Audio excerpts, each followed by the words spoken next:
नमस्ते, हरिओम नमः शिवाय, जय गुरु जी सभी को। स्वागत है आपका आपके अपने चैनल टैरो बाय टीजे पर। I am back with another tarot card reading for you guys. So आज की रीडिंग में हम देखने वाले हैं कि जिस व्यक्ति के बारे में आप सोच रहे हो, उनकी एनर्जी, थॉट्स, फीलिंग्स, इमोशंस इस समय पर आपके टुवर्ड्स कैसे हैं। ये टाइमलेस और जनरल एनर्जी होने वाली है। Okay, timeless and general reading, I mean to say, as in जब भी ये रीडिंग आपके सामने आती है ये मैसेजेस आपको तभी मिलने हैं। और ये रीडिंग मैं किसी भी एक पर्टिकुलर स्पेसिफिक तरीके के रिलेशनशिप को माइंड में रख के नहीं कर रही हूँ। ये रीडिंग आप किसी भी व्यक्ति के लिए, किसी भी रिलेशन के लिए विदाउट एनी डाउट देख सकते हो। ठीक है। सो जिस व्यक्ति के बारे में आप जानना चाहते हो, उनके नेम को 3 टाइम्स अपने मन में रिपीट कीजिए, चेहरे को विजुअलाइज कीजिए to tap into their energy vibration. And I will pick 6 cards. इस इंसान की एनर्जी आपके प्रति कैसी है, पहले हम कार्ड्स निकाल लेते हैं, उसके बाद मैं कार्ड्स रिवील करूँगी। ठीक है, फटाफट से वीडियो को लाइक दे दीजिए, it is very important. Energy exchange होता है। चैनल को सब्सक्राइब कर लीजिए, become a part of our family. और अगर आपको ऐसा लगता है कि मेरी रीडिंग के ज़रिए आप किसी और की भी हेल्प कर सकते हो या रीडिंग्स के थ्रू किसी और को भी गाइडेंस मिल सकती है, तो अपने फ्रेंड्स, फैमिली मेम्बर्स के साथ में ज़रूर से डिविनेशन सेशंस जो मैं परफॉर्म करती हूँ उनको शेयर कीजिए। Bottom of the deck overall energy इस व्यक्ति की निकल के आ रही है किंग ऑफ पेंटिकल्स की। कुछ भी बिल्कुल सरप्राइजिंग नहीं लगा मुझे। मेरे व्यूअर्स जो हैं वो बहुत मैस्कुलाइन एनर्जी वाले लोगों के साथ में डील करते हैं। 10 of cups, page of swords, आप बहुत प्रैक्टिकल व्यक्ति के साथ में डील कर रहे हो जो अपने इमोशंस को छुपा के रखते हैं। ठीक है, 6 of wands, 7 of wands, 9 of swords and king of wands. Okay, राशियाँ यहाँ पर कैंसर, स्कॉर्पियो, पाइसेस राशि, जेमिनाई, लिब्रा, एक्वेरियस राशि, एरीज, लियो, सेजिटेरियस राशि। यहाँ पर वाटर साइन है, यहाँ पर एयर साइन है, यहाँ पर फायर साइन है, और कुछ परसेंट, बहुत कम जो हैं वो अर्थ साइन हो सकते हैं, एकदम ना के बराबर। ज़्यादातर लोग जो हैं वो वाटर, एयर और फायर वाले जो हैं मुझे दिखाई दे रहे हैं। से काफ़ी सारे लोग अपने मैरिड पार्टनर के लिए भी हो सकता है कि इस रीडिंग को देख रहे हैं। काफ़ी सारे लोग अपने बच्चों के लिए हो सकता है इस रीडिंग को देख रहे हैं। और यहाँ पर मुझे यंगस्टर्स भी बहुत सारे दिखाई दे रहे हैं। एक इंसान ऐसा है जो बहुत गुस्से में है और अपने आप को दूसरों से बिल्कुल अलग करने की कोशिश कर रहे हैं, अपने आप को एकदम डिफरेंट एक जोन में रखा हुआ है और बहुत ज़्यादा ओवर थिंकिंग की वजह से बहुत ज़्यादा स्ट्रेस ले रहे हैं, रात को सो नहीं पा रहे हैं। सामने वाला पर्सन जो है ऐसा लग रहा है कि अपने साथ बहुत ज़्यादा ज़्यादती कर रहा है, अपने ऊपर बहुत ज़्यादा टॉर्चर कर रहे हैं और अपनी एनर्जी को बिल्कुल भी अपने आप को फ्री नहीं छोड़ रहे हैं, या अपने आप को जैसे लाइफ इन्जॉय नहीं कर पा रहे हैं। बहुत ही ज़्यादा बर्डन कर लिया इन्होंने अपने आप को। और जहाँ तक मैं समझ पा रही हूँ, ये इंसान अपने आप को काफ़ी सारी चीज़ों के लिए ज़िम्मेदार मान रहे हैं और कहीं ना कहीं कुछ चीज़ों के लिए ये अपने आप को ब्लेम कर रहे हैं और समझ रहे हैं कि इनकी जो गलतियाँ इन्होंने करी हैं उनके ये उन गलतियों की वजह से इनकी लाइफ में बहुत ज़्यादा दिक्कतें आ रही हैं, या इनसे जो जुड़े लोग हैं वो उनकी वजह से सफ़र कर रहे हैं। तो ये अपने आप को बहुत ज़्यादा गिल्टी महसूस कर रहे हैं, बहुत ज़्यादा इनको शर्म आ रही है शायद अपने ऊपर, या ये अपने आप को जैसे चेहरा नहीं दिखा पा रहे हैं, कोई ऐसी गलती इन्होंने करी है, ये अपना शैडो सेल्फ, अपना डार्क सेल्फ, अपने जो नेगेटिव एट्रीब्यूट्स हैं उनको एक्सेप्ट नहीं कर पा रहे हैं, और जो इनकी जेन्युइन पर्सनैलिटी है वो बाहर नहीं आ पा रही है। ये लोगों के सामने ऐसा लग रहा है कि जैसे एक मास्क लगाया हुआ इन्होंने, और ये मास्क लगा कर के जी रहे हैं लोगों के साथ में, ठीक है। जो इनकी अपनी असल पर्सनैलिटी है वो कहीं गायब हो गई है, वो कहीं खो गई है, और वो पर्सनैलिटी कहीं आप भी उसको नहीं ढूंढ पा रहे हो। आप में से काफ़ी सारे लोगों को हो सकता है कि ऐसा फ़ील हो रहा हो पिछले कुछ हफ्तों से कि ये इंसान कुछ बदला बदला सा है, इनका बिहेवियर कुछ बदल गया है, या कुछ तो चेंज आया है इस पर्सन के अंदर। रिसेंटली एक मेजर ट्रांसफॉर्मेशन हुई है, सिंस हम लोग सब स्कॉर्पियो सीज़न से अभी गुज़र ही रहे हैं, पूरी तरीके से ओवर भी नहीं हुआ है। तो ये ट्रांसफॉर्मेशन का टाइम जो है अभी चल रहा है, और इस ट्रांसफॉर्मेशन में बहुत सारे लोग जो हैं वो अपनी आदतें बदलते हैं, अपने अंदर से उनको ऐसा महसूस होता है कि नहीं, अब ऐसा नहीं सोचना, नहीं अब इस तरीके से एक्ट नहीं करना, ठीक है। Habits, way of thinking, way of living life, इन सब चीज़ों को बदलने के बारे में सोचते हैं। तो वो सारी चीज़ें हो सकता है कि इस इंसान के मन में भी आई हों, और ये सोच रहे हैं कि या तो इनको नए तरह के लोगों से मिलना जुलना है, नए तरह के लोगों से इनको दोस्ती करनी है, उनके साथ में इनको अपना एक सर्कल बनाना है, या अगर ये बहुत ज़्यादा एक्सट्रोवर्ट पर्सन है तो ये एकदम इंट्रोवर्ट होने के बारे में सोच रहे हैं। अगर ये बहुत ज़्यादा लोगों से मिलते जुलते हैं तो अपने आप को बिल्कुल सेक्लूड कर लेंगे, और अगर ये एकदम अकेले रहने वाले पर्सन है तो ये थोड़ा सा एक्सट्रोवर्ट होने की कोशिश कर रहे हैं, ठीक है। तो इनकी एनर्जी जो है वो उसमें काफ़ी ज़्यादा मेजर शिफ्ट मुझे आता हुआ दिखाई दे रहा है।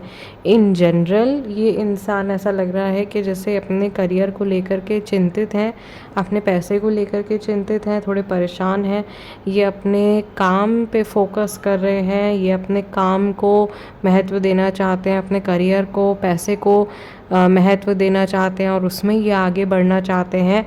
बट फिर भी जैसे जैसे ये आगे कदम बढ़ा रहे हैं, इन्हें ऐसा लग रहा है कि इनकी जो पुरानी गलतियां हैं या इनकी जो पुरानी यादें हैं, पुरानी चीज़ें इनका पीछा नहीं छोड़ रही हैं। ये पुराने रिश्ते भी हो सकते हैं जिनसे कॉर्ड डिटैच नहीं हुई है, और वो सारी चीज़ें लैच ऑन होती जा रही हैं इनकी एनर्जी पे, और ये कैरी फॉरवर्ड करके पुराना बर्डन जो है वो प्रेजेंट में लेकर के आते जा रहे हैं, ठीक है। कई बार ऐसा होता है कि बहुत सारे लोग एम्पैथेटिक नेचर के भी होते हैं, बहुत इमोशनल होते हैं, दिखाते नहीं हैं, लेकिन अंदर से हर किसी के लिए उनके मन में दया होती है, हर किसी को लेकर के उनको बहुत ज़्यादा जैसे तरस आता है, या हर किसी से वो रिलेट करने लग जाते हैं। ऐसे लोग भी दूसरों की जो एनर्जी होती है उसको अपने ऊपर बहुत ज़्यादा हावी कर लेते हैं, और देखते देखते दूसरों का कर्मा उनका कर्मा बन जाता है, दूसरों की सफरिंग उनकी सफरिंग बन जाती है, जिसको हम नेगेटिव कॉर्ड कनेक्शन भी बोलते हैं एनर्जी वर्ल्ड में, एनर्जी वर्क में।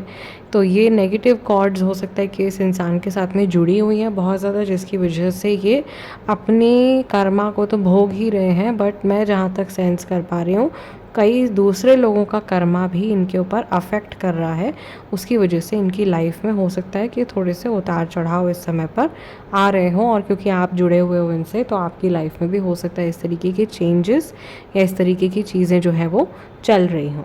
नाउ थोड़ा सा सिचुएशन वाइज डिस्कस कर लेते हैं। सबसे पहले उनके लिए जो नो कांटेक्ट सिचुएशन में है, ये इंसान सोच रहे हैं, आज कई बार इनके मन में आएगा आगे बढ़ जाता हूँ, आगे बढ़ जाती हूँ, पीछे की बातें छोड़ दो, जो निकल गया वो निकल गया। बट स्टिल ये अपनी मेमोरीज से पूरी तरीके से पीछा नहीं छुड़ा पाएंगे, बहुत कोशिश करेंगे। हो सकता है आपको भी ये दिखाने की कोशिश करें कि भाई मुझे आपकी याद नहीं आ रही है, मुझे आपकी प्रेजेंस या एब्सेंस से कोई फ़र्क नहीं पड़ता है। बट डीप डाउन ये स्पेसिफिकली जब भी ये इंसान अकेले होंगे, ये बहुत ज़्यादा पास्ट के बारे में सोचेंगे, और ये सोचेंगे कि किस तरीके से ये अपने आप को और ज़्यादा स्ट्रॉन्ग दिखा सकते हैं, किस तरीके से ये अपने और ज़्यादा अपना जो डिस्टेंस है आपके साथ में बढ़ा सकते हैं, सो दैट लोग जो है इनके बारे में बातें ना बनाएं, ठीक है। समहाउ पता नहीं क्यों मुझे ऐसा लग रहा है कि ये इंसान फ़िलहाल अपना जीवन जी रहे हैं लोगों को इम्प्रेस करने के लिए, और ना कि अपनी जो इनर हैप्पीनेस है या जो पीस है उसको कहीं ना कहीं ये लूज़ करते जा रहे हैं, और जो लोगों को पसंद आ रहा है ये वो चीज़ें कर रहे हैं। अगर आप ये रीडिंग अपने किसी ऐसे इंसान के लिए देख रहे हो जिन पे क्रश है आपको, आप पसंद करते हो सामने वाले व्यक्ति को, तो ऐसा हो सकता है कि ये इंसान भी आपको पसंद करते हो, लेकिन फ़िलहाल इनकी जो इमोशनल स्टेट है वो बहुत ज़्यादा सकारात्मक नहीं है, बहुत ज़्यादा पॉजिटिव नहीं है, और ये पुरानी बातों को अपने दिमाग से नहीं निकाल पा रहे हैं, या कोई पुराना रिश्ता है जो अभी तक इनके दिल दिमाग से निकला नहीं है, तो उससे मूव ऑन करने में हो सकता है कि इनको थोड़ा सा टाइम लगे, और इनकी लाइफ में हो सकता है कुछ चीज़ें चल रही हो जिसकी वजह से ये परेशान है बहुत ज़्यादा। जो लोग थर्ड पार्टी सिचुएशन में हैं उनके लिए भी एनर्जी आज के दिन में थोड़ी सी अप एंड डाउन ही रहने वाली है। ये इंसान कभी आपके बारे में सोचेंगे, कभी अच्छी बातें इनके मन में आएंगी, कभी दुख देने वाली बातें इनके मन में आएंगी, तो दोनों मिक्स्ड सी इमोशंस, पॉजिटिव नेगेटिव दोनों इनके मन में आपको लेकर के आने वाले हैं। और जो थर्ड पार्टी हैं वो अपनी पूरी ज़ोरों शोरों से कोशिश कर सकते हैं इनको आपसे दूर रखने की, आपसे अलग रखने की, और आपके और इनके बीच में और ज़्यादा दूरियों को बढ़ाने की।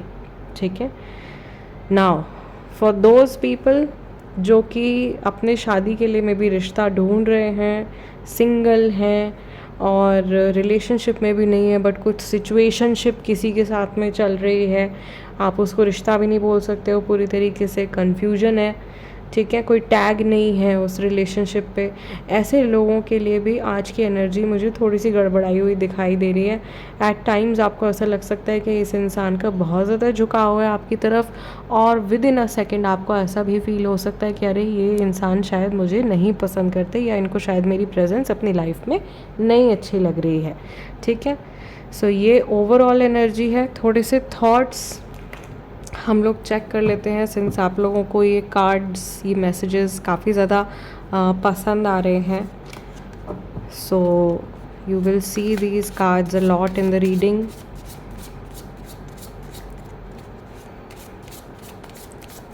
Let's see recent thoughts, deep hidden thoughts of this person। क्या बातें हैं आपको लेकर के, क्लैरिफिकेशन, ये अपनी कोई क्लैरिफिकेशन नहीं देना चाहते हैं। ठीक है, सोच रहे हैं कि नहीं मैं अपनी जगह स्टैंड ले रहा हूँ या ले रही हूँ, मुझे पता है मैं ठीक हूँ। इमेजिनेशन बहुत ज़्यादा चल रही है, I am dreaming about you right now, feeling so close, कुछ सेंशुअल थॉट्स इनके मन में हो सकता है आ रहे हों अगर लव रिलेशनशिप के लिए आप रीडिंग देख रहे हो। Holding on, I need some time to think about it, कुछ समय मुझे चाहिए इस बारे में सोचने के लिए, बहुत जल्दी से शायद ही कोई फ़ैसला नहीं लेना चाहते हैं। यहाँ पर रिंग फिंगर में अंगूठी दिखाई दे रही है, आप में से काफ़ी सारे लोग हो सकता है कि किसी मैरिड पर्सन के साथ में डील कर रहे हो, और कुछ क्लैरिफिकेशन जो है वो नहीं आती हुई दिखाई दे रही है, ना ये पर्सन अपने आप को क्लैरिफाई करना चाह रहे हैं, सिर्फ एक्सपेक्ट किया जा रहा है कि इंतज़ार किया जाए। डिसीट का कार्ड निकल के आ रहा है, your cheating is not a mistake, it is a choice, आपका धोखा देना एक गलती नहीं है, वो आपने अपने जीवन में चुनाव किया है कि आपको वो डिसीजन लेना है या आपको उस पाथ पे जाना है। तो चीटिंग की एनर्जी यहाँ पे दिखाई दे रही है, थर्ड पार्टी वाले शायद काफ़ी सारे लोग हैं। Okay, presence, no matter how much we fight you stay on my mind 24/7, भले ही कितना भी झगड़ा हो जाए मैं आप ही के बारे में सोचता रहता हूँ या सोचती रहती हूँ 24/7, ऐसा कोई थॉट आया है इनके मन में। एंड देन कम्युनिकेशन का कार्ड निकल के आ रहा है, I love your voice and I can talk with you day and night, ये सुबह शाम दिन रात लगातार आपसे बात कर सकते हैं, आपकी आवाज़ शायद इनको काफ़ी ज़्यादा पसंद है। और ये कार्ड इसने तो आना ही है हमेशा, बहुत सारे लोग याद कर रहे हैं, इतना डेप्थ में मेमोरीज़ में खोए हुए हैं, इमेजिनेशंस चल रही हैं बहुत ज़्यादा। मुझे ऐसा लग रहा है कि इमोशनल एनर्जी काफ़ी ज़्यादा स्ट्रॉन्ग है, यहाँ पे काफ़ी सारे कपल्स मुझे दिखाई दे रहे हैं, लेकिन साथ में होते हुए भी थोड़ा सा डिस्टेंस जो है वो दोनों के बीच में दिखाई दे रहा है, या कई कपल्स यहाँ पे ऐसे दिखाई दे रहे हैं जिनमें कि किसी एक इंसान का जो इंक्लिनेशन है वो बहुत ज़्यादा है और दूसरे वाले पर्सन का बिल्कुल भी इंटरेस्ट जो है वो नहीं है, ऐसी एनर्जी दिखाई दे रही है। बहुत सारे लोग यहाँ पे लॉन्ग डिस्टेंस रिलेशनशिप में भी हैं, और हो सकता है कि शायद मिले भी नहीं हैं कभी एक दूसरे से, सिर्फ कॉल पे ही बात करते हैं, ठीक है। ऐसी सिचुएशन भी है शायद काफ़ी सारे लोगों के लिए। तो यहाँ पे सभी के लिए ये मैसेजेस निकल के आए हैं, ये ओवरऑल एनर्जी है आज के दिन भर की। इस सेशन को मैं यहीं क्लोज़ कर रही हूँ। मैं आप लोगों से मिलूँगी अगले डिविनेशन सेशन में, अगली टैरो कार्ड रीडिंग में। तब तक के लिए आप अपना ध्यान रखिएगा। हरिओम नमः शिवाय। जय गुरु जी।